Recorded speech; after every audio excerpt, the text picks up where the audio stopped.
날씨는 변덕스럽지만 우리의 믿음만은 변덕스러워서는 안 될 것입니다. 계속해서 우리가 매일 성경을 통해서 하나님 말씀을 묵상하고 있습니다. 우리가 원하는 대로 말씀이 쭉 이어지면 좋겠지만 때로는 왜 이런 말씀을 묵상하지라고 생각할 때가 있을 것 같습니다. 그래서 말씀을 드립니다. 매일 성경은 6년 주기로 우리에게 신약 2번, 구약 1번 성경을 묵상하게 합니다. 그래서 어떤 해에는 절기에 맞는 설교가 이루어집니다. 맥주감사주일, 추수감사주일, 성탄절 여러 가지 행사에 맞는 그 절기에 맞는 말씀이 선포되기도 하고요. 또 어떤 해에는 그 말씀이 선포되지 않은 해가 있습니다. 여러분 그럼에도 여러분이 늘 생각할 수 있는 게 뭐냐면 그 말씀을 깊이 묵상해 보십시오. 그러면 그 절기에 맞는 말씀을 하고 있음을 우리는 느끼게 됩니다. 전혀 말씀을 묵상하면서 왜 계속 이렇게 돌아갈까? 왜 갑작스럽게 오늘 예레미야 말씀을 하게 될까라고 생각할 수 있지만 그 말씀을 따라 읽게 되면 하나님이 이렇게 일하셨음을, 우리를 얼마나 사랑하신지를, 또 우리가 믿음 안에 어떻게 서야 한지를 다시 늘 깨닫게 될 것입니다. 그 말씀에 순종함으로 매번 주어지는 말씀마다 은혜를 누리시는 여러분 되시기를 바랍니다. 예레미야서는 이스라엘의 죄에 대해서 이야기하고 있습니다. 특별히 행음하는 이스라엘을 지적하고 있습니다. 행음, 이것은 음란함을 말하는 것이죠. 이스라엘 백성들이 영적인 하나님을 버리고 영적인 우상 앞에 바람 피우는 사건을 지금 이야기하고 있는 겁니다. 행음은 하나님을 배역하고 우상 숭배한 것에 대한 은유적인 표현으로 사용하고 있는데요. 예레미야 3장에서 하나님은 이스라엘 백성들을 향하여서 이스라엘의 남편 되심을 고백하고 있습니다. 하나님이 누구시라고요? 이스라엘 백성들의 남편이라고요. 남편 되신 하나님께서 그 전에 예레미야 1장에서 이스라엘 백성들에게 말씀하셨습니다. 너희들은 나의 첫사랑이다. 뭐라고요? 첫사랑이다. 다들 사랑해 보셨지요? 저도 사랑해 봤습니다. 딱 한 번 사랑했더랍니다. 딱 한 번 사랑했는데 그 사랑이 지금 저와 함께 살고 있는 그 사랑입니다. 참 어찌 보면 못났다가 아주 이쁜 사람을 만나서 아름다운 가정을 이루는 그런 멋진 사랑을 했던 사람이고요.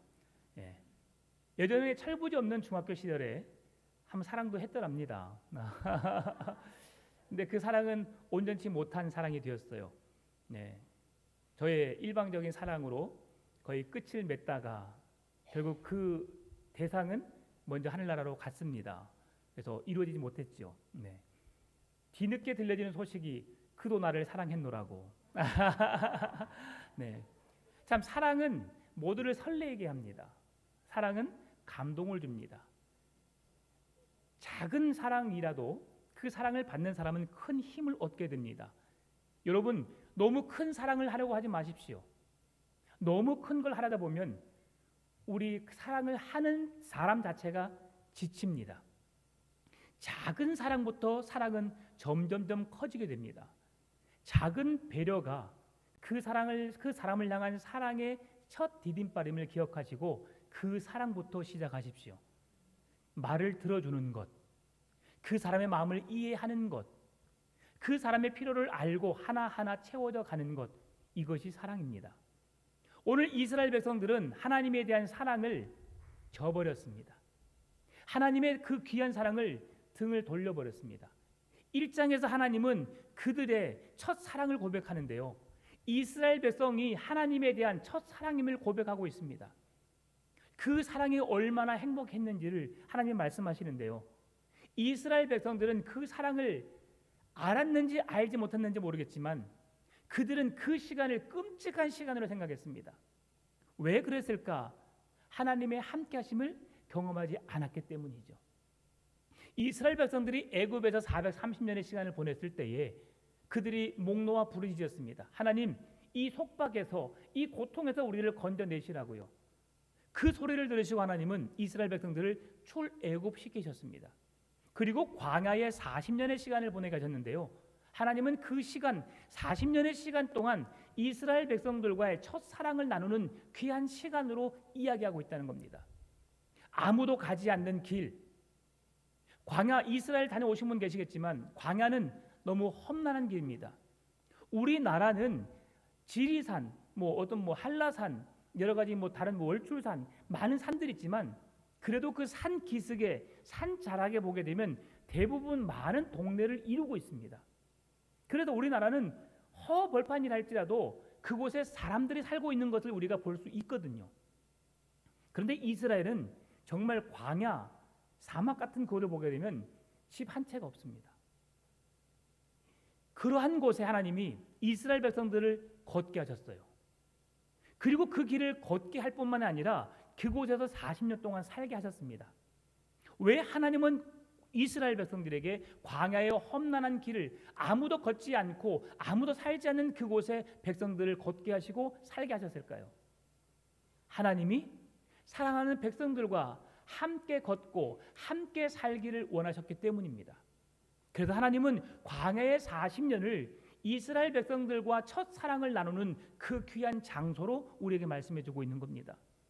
여러분, 내가 느끼지 못하는 것은 사랑이 아닐까요? 아닙니다. 뒤늦게 느껴지게 되죠. 내 아내가, 내 남편이, 내 자녀가 나를 위해 이렇게 희생했고 헌신했고 이렇게 나를 위한 엄청난 노력을 했다는 것을 뒤늦게 알 때에 우리는 고마움에 우리는 감격을 할 수밖에 없습니다. 그때가 언제일까요, 여러분? 여러분 부모님께 늘 감사하고 사시지요. 부모님의 고마움을 느끼시지요. 여러분 부모님이 살아 계실 때 그 사랑을 표현하시기 바랍니다. 떠나버리시면 그 사랑을 표현하고 싶어도 그 사랑에 감사하고 싶어도 할 수 없습니다.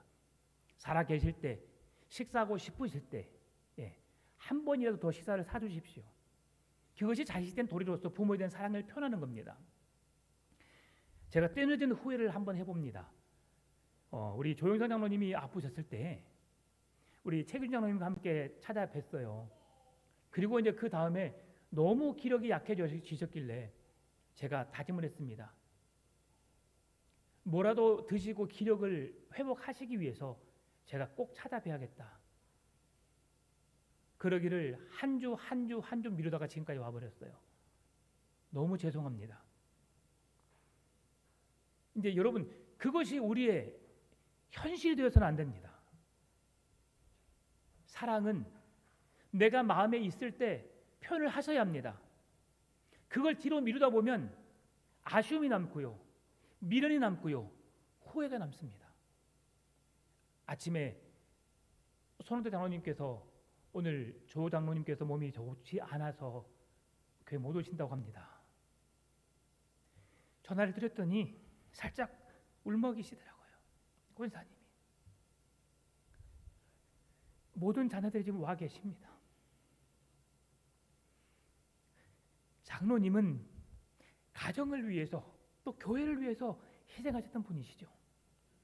여러분 그분에 대한 사랑을 기억하고 계시는지요?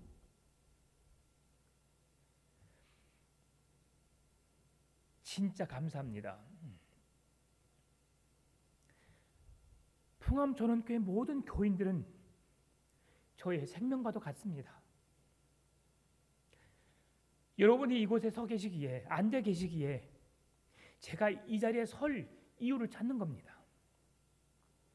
오늘도 그 귀한 시간에 예배하러 나와주셔서 진짜 감사합니다. 처음에 예배를 드리러 오는데 빈자리가 많더라고요. 내가 기도하지 않아서 그랬구나. 내가 하나님에 대한 열심을 더 내지 못해서 그랬구나. 후회가 되었습니다. 후회로만 끝나면 아무 소용 없습니다. 다시 후회하지 않도록 노력해야 되겠지요. 오늘 오지 못한다는 소식을 듣고 권사님은 또 교회에 미안해서 조장로님이 돌아가시면 큰아들의 전주로 모시고 간다고 합니다. 본인은 그게 너무 미안했던 것 같아요. 미안한 게 아니지요. 당연히 그럴 수 있지요. 여러분, 이제 우리의 한 자리가 곧 있으면 빌 건데요. 그 한 자리의 빈자리를 빈자리로만 놔두지 말고 우리가 주님이 우리를 사랑해 주신 그 사랑의 마음으로 채워갈 수 있는 우리 성도님 되시기를 바랍니다. 오늘 이스라엘 백성들이 하나님에 대한 사랑을 잊어버렸어요. 하나님이 그렇게 40년이나 시간 동안에 함께 해주셨고 그들을 만나 주셨고 걸음걸음을 인도해 주셨는데 그 은혜의 시간이 그들에게 있었음에도 불구하고 그들은 하나님을 저버렸습니다.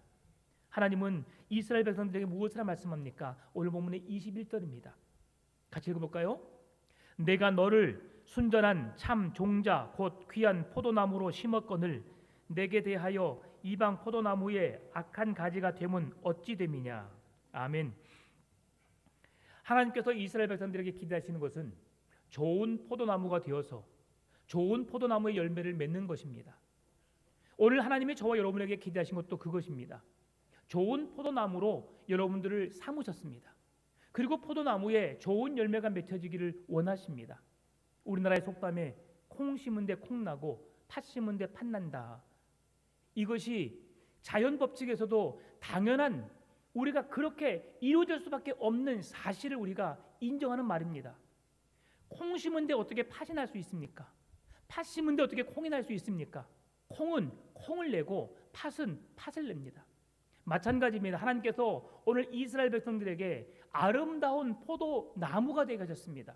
아름다운 포도나무에 아름다운 포도 열매를 맺기를 원하십니다. 그런데 그들이 하나님께서 주신 포도나무의 본질을 훼손하여서 이방인의 악한 나무의 열매를 맺는다고 지금 말씀해주고 있는 겁니다. 오늘 여러분의 나무에는 어떤 열매가 맺혀지고 있습니까? 예수님의 이름 앞에 사랑을 말하면서 사랑의 열매가 맺혀지고 있습니까? 아니면 사랑이 아닌 이기심과 욕심과 저주와 비난과 비판의 말로 악한 열매를 맺고 있습니까? 주님은 여러분의 삶을 통해서 선한 열매를 맺기를 원하십니다. 아름다운 포도 열매를 맺기를 원하십니다. 그런데 이스라엘 백성들은 자기의 욕망대로 자기 하고 싶은 대로 악한 이방의 우상의 마음을 빼앗겨서 하나님에 대한 사랑을 잊어버리는 어리석은 삶을 살아가고 있는 것을 보게 됩니다. 그래서 20절에 말씀합니다. 내가 여적부터 내 멍에를 꺾고 내 결박을 끊으며 말하기를 나는 순종하지 아니하리라 하고 모든 높은 산 위에서와 모든 푸른 나무 아래에서 너는 몸을 굽혀 행음하도다. 하나님께서 옛적부터 내 멍에를 꺾고 내 결박을 끊으며 말하기를 나는 순종하지 아니하리라 하고 스스로가 하나님을 거부한 것이죠. 높은 산 푸른 나무 아래에서 우상에게 절하는 이스라엘의 어리석은 모습을 지적하고 있는 겁니다. 저는 어려서 지금도 저희 부모님은 시골집에 있습니다. 전라북도 남원시 인월면 서물이 864번지 거기가 저희 집입니다. 근데 거기가 남원 인월이라고 하는 곳에서 읍에서도 한 5분 정도 걸어서 10분 정도 들어가야 합니다. 그런데 거기가 한 200가구가 살고 있어요. 시골 동네 치고는 큰 가구지요. 근데 저희 집이 그 두 부락이 있는데 한 부락의 한 중심에 있는 집이 저희 집입니다. 제가 그런 사람입니다. 근데 저희 집에 큰 길이 있는데 그 큰 길 끝자락에 큰 샘이 있어요. 그래서 수도가 얼면 겨울에 그 샘에서 물을 기대다 먹곤 했습니다. 그래서 제가 물찌개도 지어보고요. 그래서 물을 날라서 같이 먹기도 하고 그랬습니다. 그런데 대보름이 되면 그 물을 싹 펴버립니다. 그리고 그 우물을 깨끗이 청소를 합니다. 동네 마을 입구에서부터 사람들이 걷는 모든 큰 길에는 빨간 황토를 하나씩 놓습니다. 그리고 동네에서 가장 오래된 나무, 가장 높은 산 위에 있는 당산나무 밑에다가 상을 차려놓고 제사를 지내는 모습을 제가 보았습니다. 어렸을 때는 그 모든 풍경이 새롭지요. 제가 교회를 안 다녔었기 때문에 그런 모습이 당연한 것처럼 느껴졌습니다. 우리가 조상을 위해서 돌아가신 부모를 위해서 이렇게 섬기는 것은 당연하다 생각했었습니다. 그런데 예수님을 믿고 보니까 그것이 헛된지를 알았습니다. 그 많은 물을 퍼버리고 깨끗하게 청소해서 그곳에 새로운 기운을 받아서 다시 시작한다는 뜻이지요. 빨간 황토옥이 무슨 의미인지 정확히 잘 알지 못하지만 아마도 미신들을 다 쫓아버리고 그 나라의 그 동네의 수호신이 우리의 지역을 지켜줄 것에 대한 믿음을 갖게 된 것이겠죠. 여러분, 우상을 섬기는 것이 얼마나 어리석은 여러분 아시지요? 우상은 말하지 않습니다. 우상은 우리의 말에 절대 반응하지 않습니다.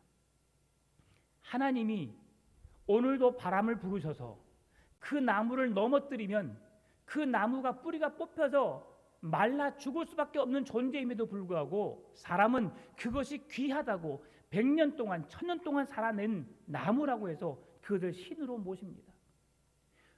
아주 큰 돌, 어떤 모양을 닮은 돌이 있습니다. 그 돌이 무슨 힘이 있습니까? 그런데 그 돌을 향하여서 우린 절을 합니다. 하나님은 오늘 20절에서 옛적부터 내 멍에를 꺾고 내 결박을 끊으며 라고 말하는데요. 여러분, 이 멍에와 결박은 소가 매는 멍에를 말합니다. 소가 멍에를 맬 때 무겁겠지요. 그런데 소가 가진 역할이 있습니다. 소가 콧뚜레를 뚫어서 자기가 가고자 하는 방향을 가지 못하게 콧뚜레를 뚫습니다. 왜 그렇습니까? 주인이 뭔가를 이루기 위한 목적을 이루기 위해서 콧뚜레를 뚫는 것이지요. 등에다가 멍에를 매겨 짊어지는 이유는 무엇입니까? 그 소를 통해서 뭔가를 하려고 하는 목적을 이루려고 하기 때문이죠. 그래서 비록 코를 뚫는 것이 고통스럽고 멍에를 짊어지는 것이 무겁고 힘이 들지만 소가 밭을 갈든 논을 갈든 그 행해야 할 일들을 잘 감당할 수 있도록 콧뚜레를 뚫고 멍에를 짊어지우는 것입니다. 마찬가지로 하나님의 거룩한 백성이 하나님을 믿는 믿음으로 하나님은 옳은 길 가기를 원하셨습니다. 주의 말씀을 따라 믿음의 길을 걸어가기를 원하셨습니다. 아름다운 믿음의 열매를 맺기를 원하셨지요. 그런데 그들이 해야 할 일들을 저버리고 등을 돌려 하나님을 외면하고 있다는 것입니다. 여러분, 이스라엘은 높은 산 위에 푸른 나무 아래 창녀처럼 들어 누워서 음란을 즐기고 있습니다. 하나님을 예배해야 할 자들이, 하나님의 거룩한 백성된 삶을 살아야 할 자들이 그곳에서 하지 말아야 할 일들을 하고 있는 것이죠. 그렇게 될 수밖에 없었던 이유는 이스라엘 백성들은 농경사회, 농사를 지어본 적이 없습니다. 40년이라는 광야 생활을 지나면서 하나님이 그들의 먹을 것을 필요를 채워주셨기 때문이죠. 그리고 난 다음에 가나안 땅에 살고 있는 백성들을 보게 되니까 농경 문화로 자리를 잡고 있던 그들에게 바알, 풍요의 신, 그를 섬기니까 그 모든 나라가 강성해지고 잘 사는 것을 보게 된 것입니다. 그러니까 눈에 보여지는 그 가나안 거대한 족속들이 바알 신을 섬김으로 그들이 풍요로워지고 그들이 행복하게 잘 사는 거대한 민족을 이루고 사는 것을 보면서 부러웠던 모양입니다. 그래서 그들의 먹을 것을 필요를 채우시고 40년 동안이나 함께 하셨던 하나님을 버려버리고 아무런 힘도 없는, 능력도 없는 이름만 바알이라고 그 민족이 가나안이 섬기고 있는 신을 향해서 그들이 온전히 마음을 빼앗겨버린 것이죠. 가나안의 풍요가 바알 신이 축복함으로, 바알 신의 힘으로 이런 풍요를 누리게 되었구나. 그러면서 그 마음에 혹 가버린 것이죠. 이스라엘의 타락은 하나님을 경외하지 않는 악으로부터 시작되었습니다. 오늘 본문의 제목입니다. 하나님을 경외하지 않는 것이 여러분 죄악입니다. 이 세상에서 가장 큰 죄가 무엇입니까? 하나님으로 믿지 않는 것, 예수님을 나의 주님 구원자로 믿지 않는 것이 이 세상에서 주어지는 가장 큰 죄라는 사실을 기억하시기 바랍니다. 예수를 믿지 않는 자들은 다 죄인들입니다. 죄인이기에 하나님의 구원의 자리에 들어올 수 없는 것이죠. 하나님을 경외하지 않는 것 또한 죄악입니다. 우리는 이 죄악을 해결해야 합니다. 오늘 22절에서 뭐라 말씀합니까? 주 여호와의 말씀이니라 내가 잿물로 스스로 씻으며 내가 많은 비누를 쓸지라도 내 죄악이 내 앞에 그대로 있으리니. 잿물과 비누가 무엇입니까? 오염된 것을 씻어내는 생활용품입니다. 여러분, 예전에는 잿물로, 오늘날에는 비누로, 하이타이, 슈퍼타이로 더 좋은 것들로 깨끗하게 세척해냅니다. 그러나 아무리 좋은 세척제가 있다 할지라도 우리의 더럽고 추악한 죄는 씻음받을 수 없습니다. 우리의 죄는 오직 예수 그리스도의 피의 비누로만 씻어지는 줄 믿습니다. 예수 그리스도 십자가의 은혜로만 씻어지는 역사가 일어나게 되는 것이죠. 여러분, 구약의 제사는 참으로 우리에게 큰 의미가 있는 제사입니다. 우리가 죄를 지으면 속죄 제사를 드립니다. 속건 제사를 드립니다. 화목 제물을 드립니다. 우리에게 문제가 있을 때마다 소제, 속건제, 속죄제, 화목제 그리고 번제를 드립니다. 5가지의 제사를 드리는데요. 이 제사는 우리의 죄가 나타날 때마다, 우리에게 문제가 있을 때마다 하나님께 나가서 제사를 드립니다. 그런데 제사를 드릴 때마다 성소에 치어져 있는 휘장이 있습니다. 성소와 지성소를 이루는 그 중간에 휘장이 있었는데요. 그 휘장에 항상 번제단에서 양을 잡고 소를 잡아서 그 피를 휘장에다가 3번 뿌렸습니다. 그러면 여러분, 오늘 지금 이곳에 앉아 계신 분이 한 80여 명 됩니다. 그러면 한 80여 명 되는 사람의 피를 3번 뿌리다는 생각하시면 38에 24, 240번을 그 휘장에 뿌려야 합니다. 80명은 240번, 800명은 2400번입니다. 여러분, 그 휘장에가 어떤 냄새 나겠습니까?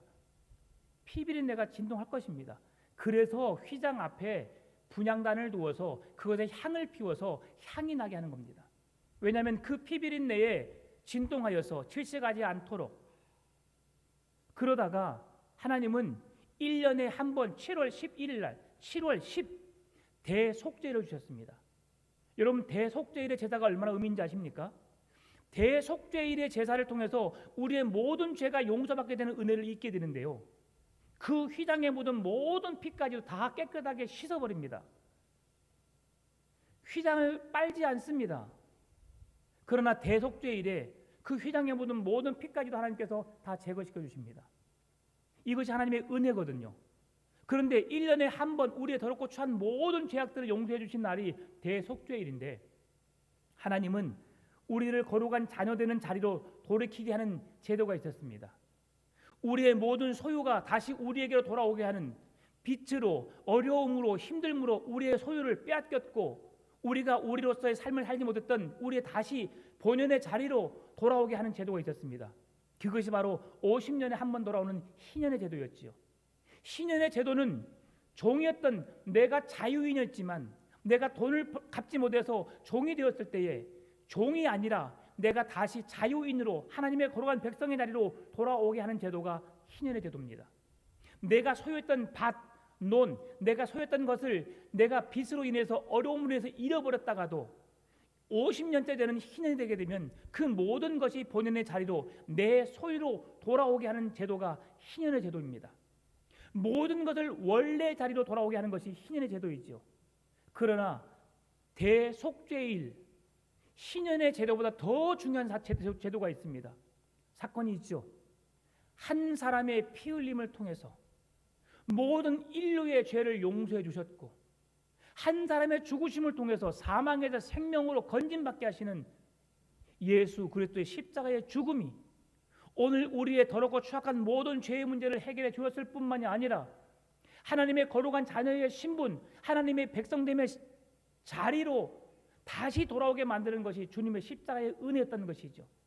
오늘 이들이 잿물로, 비누로 우리의 죄를 아무리 씻으려고 노력해도 씻을 수 없는 이유가 여기 있는 것입니다. 그러나 오늘 우리는 예수 그리스도의 십자가의 비누로 대속죄함을 받은 은혜를 누리게 된 것입니다. 여러분, 이것에 감사하시기 바랍니다. 예수님이 우리를 죽어 마땅할 우리의 죄인들을 구원하셨고 하나님의 거룩한 자녀의 자리로, 하나님의 아들의 자리로 우리의 신분을 회복시켜 주셨다는 것이죠. 아침에 오면서 양자됨의 은혜가 어떤 것인지 묵상하게 되었습니다. 1부 예배를 마치고 다시 한번 설교를 검토하고 묵상하면서 양자됨의 은혜를 한번 생각해 보았습니다. 오늘 우리들은 자녀만 귀합니다. 내가 키운 내 자녀만 내 것입니다. 다른 집의 자녀들은 나와 전혀 상관이 없는 자들이죠. 그러면서 제가 입양한 부모들의 마음을 한번 생각해 봤어요. 그들은 어떤 마음으로 자녀를 키울까? 그래서 생각하지 않을 것까지 생각을 하면서 입양에 대해 생각해 봤습니다. 만약에 내게 주신 자녀가 먼저 세상을 떠난다면 내가 어떻게 할까? 한 아이를 내가 만약에 입양해서 키운다면 그 아이를 내 친자녀처럼 키울 수 있을까? 내게 내 자녀를 희생시키고 다른 자녀를 내 자녀로 내가 데려와서 키운다면 내가 그 일을 할 수 있을까 생각해 봤어요. 그러나 우리 주님은 우리 모두를 그렇게 입양시키셨습니다. 나는 한 사람도 입양시킬 수 없습니다. 여러분, 저에게는 입양의 마음이 있었어요. 입양하고 싶은 마음이 있었습니다. 그런데 제가 경제적으로 여력이 안 돼서 입양을 못 시킨 거예요. 한 달 사례비가 200 이상, 300 이상 고정적인 수입이 있어야 되고요. 지금은 재산이 어느 정도 있어야 합니다. 예전에는 종교인이라고 하면 입양을 시켜줬습니다. 근데 지금은 종교인도 믿지 못합니다. 경제적인 능력이 있어서 한 아이를 키울 수 있을 만한 능력이 있어야만 입양을 시킬 수 있는 것이죠. 그렇게 하고 싶어도 지금 할 수 없는 형편이지만, 그러나 여러분, 주님께서는 저와 여러분이 무엇이기에 여러분을 내 첫사랑이라고, 나의 아내라고 주님이 말씀하실까요? 우리를 자녀 삼아주신 그 은혜와 사랑을 여러분 기억하시고 하나님께 감사하시기 바랍니다. 하나님께 잘해야 합니다. 이스라엘 백성들은 그 은혜를 누렸음에도 불구하고 하나님의 마음을 아프게 하였습니다. 등을 돌려버린 것이지요. 죄가 없다고, 하나님 앞에 우리는 잘못함이 없다고 뻔뻔하게 서 있는 것을 보게 됩니다. 그래서 하나님은 23절 25절에서 말씀합니다. 내가 어찌 말하기를 나는 더럽혀지지 아니하였다, 바알들의 뒤를 따르지 아니하였다 하겠느냐. 골짜기 속에 있는 내 길을 보라. 내가 행한 바를 알 것이니라. 발이 빠른 암낙타가 그의 길을 어지러이 달리는 것과 같았으며, 너는 광야의 이수간 들 암나귀들이 그들의 성욕이 일어나므로 헐떡거림 같았도다. 그 발전기에 누가 그것을 막으리요. 그것을 찾는 것들이 수고하지 아니하고 그 발전기에 만나리라. 내가 또 말하기를 내 발을 제어하여 벗은 발이 되게 하지 말며 목을 가라게 하지 말라 하였으나, 오직 너는 말하기를 아니라 이는 헛된 말이라. 내가 이방 신들을 사랑하였은즉 그를 따라가겠노라 하도다. 아멘. 하나님이 그들을 제어시켰음에도 불구하고 그들은 이방신을 따라가겠다고 이렇게 말하고 몸부림 치는 것을 보게 됩니다. 여러분, 들짐승들의 발정한 것 무엇입니까? 발정한 것은, 발정을 일으키면 발정한 것들을 만나기 위해서 수컷들이 날뜁니다. 특히 암나귀들은요, 발정한 암나귀가 소변을 보면요, 그 소변의 냄새를 맡고 남자들이, 수컷들이 그 냄새를 맡고 발등난 암나귀의 주인공이 되기 위해서 누가 먼저 할 것 없이 막 달려들어서 그 암나귀를 차지하려고 몸부림친다고 합니다. 지금 이것을 비유해서 말씀해주고 있는 거예요. 발정난 암나귀들, 암말들, 그런 동물들이 그렇게 발정이 나게 되면 나머지 수컷들을 미치게 하는 것처럼, 오늘 지금 미쳐서 날뛰는 이스라엘 백성들이 우상을 찾기 위해서, 우상을 사모하고 우상에게로 나가기 위해서 그렇게 미친 짓거리 하고 있음을 성경은 말씀해 주고 있는 거예요. 여러분, 하나님 아버지의 마음을 이해하려면 우리가 이런 마음을 가지면 좋을 것 같습니다. 여러분, 절대 여러분을 향해서 던진 말이 아닙니다. 여러분은 지금 건강한 가정에서 행복을 누리고 살고 있잖아요. 그러니까 여러분이 아니고 혹 오해하여 듣지 않기를 바랍니다. TV를 보게 되면 내 남자를 두고 내 여자를 두고 바람을 피우는 일들이 많이 일어납니다. 그러죠. 대부분 불륜이 아니면 드라마가 연결되지 않습니다. 그런데 여러분, 그 드라마를 보게 되면 어떤 일이 일어납니까? 내 남자 내 여자를 지키기 위해서 몸부림칩니까? 아니면 새로운 제3자를 만족시키기 위해서 그와 새로운 가정을 이루기 위해서 노력합니까? 잘 모르시겠죠? 여러분은 경건해서 말씀과 기도에 전무하시니까 드라마를 안 보시죠. 예. 거의 50대 50이지만 결국 그렇게 하다가 끝으로는 자기의 자리로 돌아가기도 하고 돌아가지 않고 끝나기도 합니다. 진정한 사랑이 무엇인지 사랑을 찾고 끝나는 드라마도 있고요. 아니면 자기 자리로 돌아가서 끝나는 것도 있고 아니면 새로운 가정을 꾸리는 것도 있습니다. 그런데 여러분, 내가 정말 사랑하는데 사랑하는 남편이 사랑하는 아내가 내게 이제 떠나가요. 그리고 다른 사람에게 갑니다. 어떨까요? 그 마음이 어떨까요? 지금 하나님이 그런 마음이란 거예요.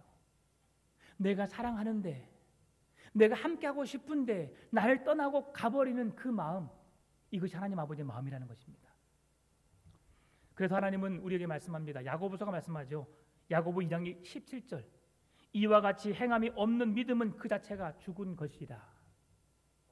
지금 이스라엘 백성들이 나는 하나님의 거룩한 백성입니다, 하나님을 예배합니다, 하나님을 신뢰합니다 라고 말은 하지만 그들의 삶은 하나님을 등졌고 하나님의 말씀에 귀를 기울이지 않고 이방 신에게 발정난 암나귀들처럼 그렇게 이방인을 향해 이방 신을 향하여 달려가는 그 어리석음을 주님이 보고 계신 것이죠.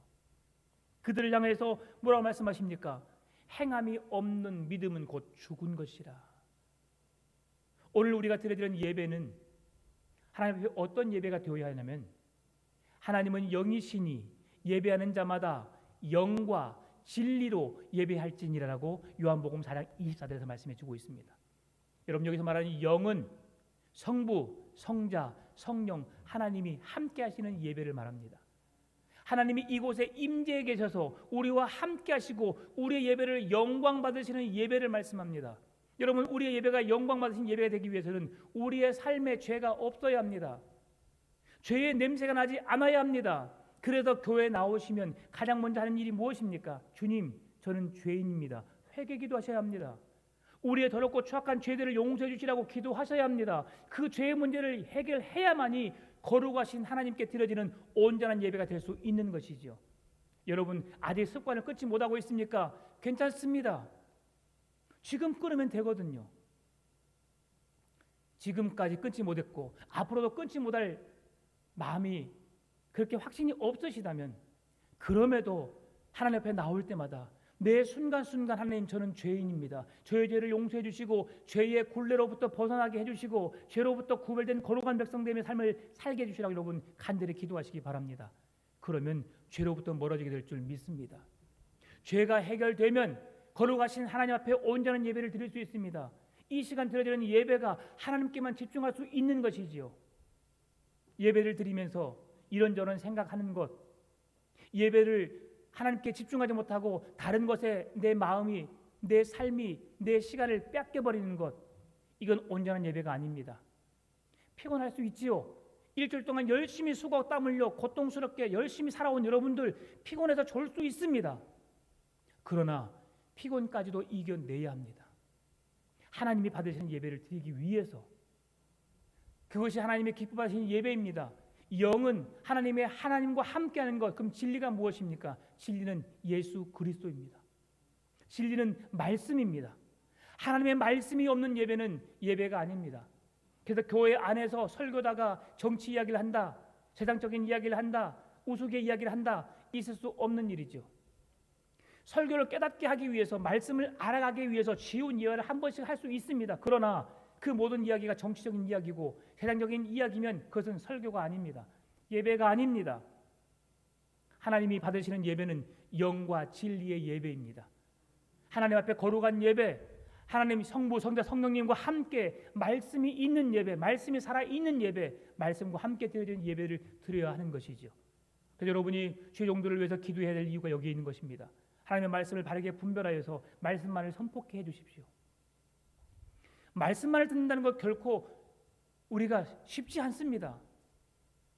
왜 또 저 말씀을, 왜 또 저 말을 하지? 여러분, 복음이 그것이기 때문에 그렇게 말하는 겁니다. 그러나 여러분 기도해 주십시오. 저도 열심히 노력하고 있습니다. 조금 더 세련된 단어를 쓸 수 있도록. 고급스러운 언어를 통해서 저도 좀 고급스러운 목사가 되고 싶습니다. 그래서 더 책을 많이 보고 더 많이 연구하고 그렇습니다. 그런데도 쉽지 않더라고요. 작은 것 하나 변화시키기가 쉽지 않습니다. 오늘 주님은 이스라엘 백성들 향하여서 이렇게 비유합니다. 26절입니다. 도둑이 붙들리면 수치를 당함같이 이스라엘 집 곧 그들의 왕들과 지도자들과 제사장들과 선지자들이 수치를 당하였느니라. 이스라엘 백성들을 누구에 비유합니까? 도둑에 비유합니다. 도둑은 어떤 자들입니까? 남의 것을 훔쳐서 내 것으로 만드는 자들입니다. 그런데 도둑이 자기들이 남의 것을 훔쳤으면 거기에 대한 책임이 주어지게 됩니다. 어떤 책임입니까? 자기가 훔친 것에 대한 벌을 받게 되는 것이지요. 여러분, 도둑이 자기가 훔친 것을 자기가 들키지 않았다고 해서 자기 것으로 누리고 자기가 행복하게 살지만 결국 적발하게 되면 그가 지은 모든 훔친 것들은 다 갚아야 하는, 벌을 받아야 하는 책임을 갖게 됩니다. 오늘 우리가 하나님을 떠나 하나님을 등지고 하나님을 외면하고 하나님을 벗어버리면 오늘 하나님은 우리에게 그러한 책임을 주신다고 말씀하시는 거죠. 너가 하나님의 곁을 떠나서 하나님을 등지고 하나님을 벌한 이유가 무엇인지 하나님이 다 묻겠다는 것입니다. 심판대 앞에서 우리의 죄값을 물으시겠다는 것이죠. 여러분, 하나님은 이스라엘의 음행한 지도자들에게 묻습니다. 그들이 누굽니까? 왕이요, 제사장이요, 선지자들이요. 그들에게 높은 지위에 있는 자들이며 말하고 있는 겁니다. 그들이 무엇이나 말합니까? 27절에서 그들이 나무를 향하여 너는 나의 아버지라 하며 돌을 향하여 너는 나를 낳았다 하고 그들의 등을 내게로 돌리고 그들의 얼굴은 내게로 향하지 아니하다가 그들이 환난을 당할 때는 이르기를 일어나 우리를 구원하소서 하리라. 나무를 아버지라 부르고 돌을 어머니라 부릅니다. 그러면서 자기들이 어려움을 당하니까 어떻게 말합니까? 하나님 우리를 구원해 주시라고 고백한다는 겁니다. 우상이 얼마나 철부지 없습니까? 우상이 만약에 살아있다면 그를 믿는 자들이 우리를 구원해 달라고 외쳤을 때에 그들의 필요를 채워줘야 되지 않겠습니까? 그들의 문제를 해결해 줘야 되지 않겠습니까? 그러나 돌은, 나무는 움직이지 못합니다. 사람은 그나마 낳은 자녀를 위해서라도 뭔가를 최선을 다해서 희생하면서까지 뭔가를 다 해주려고 합니다. 왜요? 살아있기 때문이죠. 그러나 살아계신 하나님은 자녀의 모든 필요를 채우신 하나님이십니다. 우리를 눈동자처럼 졸지도 주무시지도 아니하고 지키시고 보호하신 분이십니다. 그 하나님께 기도하면 우리가 하나님의 은혜를 입을 수 있는데 어찌 말을 해도 대답도 하지 못하고 움직이지도 못하고 듣지도 못하는 그런 우상에게 마음을 빼앗겨서 하나님의 마음을 아프게 하느냐 말입니다. 우상은 절체절명의 위기의 순간에 그저 돌이요 나무일 뿐입니다. 세상의 어리석은 것에 우리의 마음을 빼앗기지 않기를 바랍니다. 전능하신 하나님 한 분만 예배하시길 바랍니다. 하나님을 떠난 모든 것은 다 죄입니다. 악입니다. 오늘 본문의 제목이 그것이잖아요. 하나님을 경외하지 않는 것이 악이라고. 28절에서 너를 위하여 내가 만든 내 신들이 어디 있느냐? 그들이 내가 환난 당할 때에 구원할 수 있으면 일어날 것이니라. 유다여 너의 신들이 너의 성읍소와 같도다. 이처럼 이스라엘 백성들이 수많은 우상을 섬기고 있음을 말씀하는 것이죠. 너희들을 건질 수 있느냐? 환난을 당했는데 너희들을 일으킬 수 있느냐? 그렇게 할 수 없다고 말합니다. 말씀을 마무리합니다. 그렇다면 우리가 어떻게 살아가야 할까요? 이 어지러운 세상에 빼앗겨버리는 지도자로서의 자격을 상실한 그들에게 우리가 어떻게 서야 할까요? 누가 그들을 대신하여 하나님의 나라를 위해 주님의 영광을 위해 힘써야 할까요? 그것은 교회가 일어서야 합니다. 교회가 무엇입니까? 성도 한 사람 한 사람 예수 그리스도를 주로 믿는 믿음의 사람들 한 사람 한 사람이 모여진 무리를 교회라고 말합니다. 풍암 전원 교회는 보여지는 건물이 아닙니다. 주 예수 그리스도를 믿는 여러분 한 사람이 한 사람이 풍암 전원 교회를 세워가는 줄 믿습니다. 하나님은 우리의 삶이 그래서 예수 그리스도의 향기가 되기를 원하시는 겁니다. 우리의 삶을 통해서 우리의 언행을 통해서 하나님은 영광 받으시길 원하시고요. 이 땅에 아름다운 교회를 통하여서 이 땅의 질서가 회복되기를 원하십니다. 세상을 변화시키는 교회, 진리로 이끄는 교회, 하나님의 영광을 위해 귀하게 쓰임받는 여러분 한 사람 한 사람 교회를 이루시는 여러분의 삶이 되시기를 바랍니다. 마지막으로 2장 19절 말씀 읽고 마치겠습니다. 내 악이 너를 징계하겠고 내 반역이 너를 책망할 것이라. 그런즉 내 하나님 여호와를 버림과 내 속에 나를 경외함이 없는 것이 악이요 고통인 줄 알라. 주 만군의 여호와의 말씀이니라. 하나님을 떠나 하나님을 내 마음에 두지 않고 하나님으로부터 떠나 있는 내 자신 속에 고통이 있고 환난이 있고 어려움이 있으면서 하나님 도와달라고 하면 하나님 절대 도와주지 않습니다. 그 모든 것을 벗어 버려야 합니다. 하나님을 경외하지 않는 그 모든 것을 내려놓고 하나님을 먼저 예배하고 하나님을 찾고 또 찾고 구하고 두드리고 주께 모든 열쇠가 있음을, 우리의 기도에 응답이 있음을, 문제에 해답이 있음을 기억하고 그 주께로 향해야 합니다. 여러분, 악은 어떤 모양이라도 버리시고 경건의 모양은 있으나 경건의 능력이 없는 어리석은 자가 아니라 우리의 삶을 통해 우리의 믿음을 통해 우리의 모습을 통해 경건의 능력이 나타나 하나님의 영광을 드러내고 오늘날 한국 사회에 광주 땅에 우리가 살고 있는 모든 곳에서 진정한 그리스도인으로 주님의 영광을 드러내는 예수님처럼 살아내는 여러분 되시기를 주님의 이름으로 축원합니다. 참 좋으신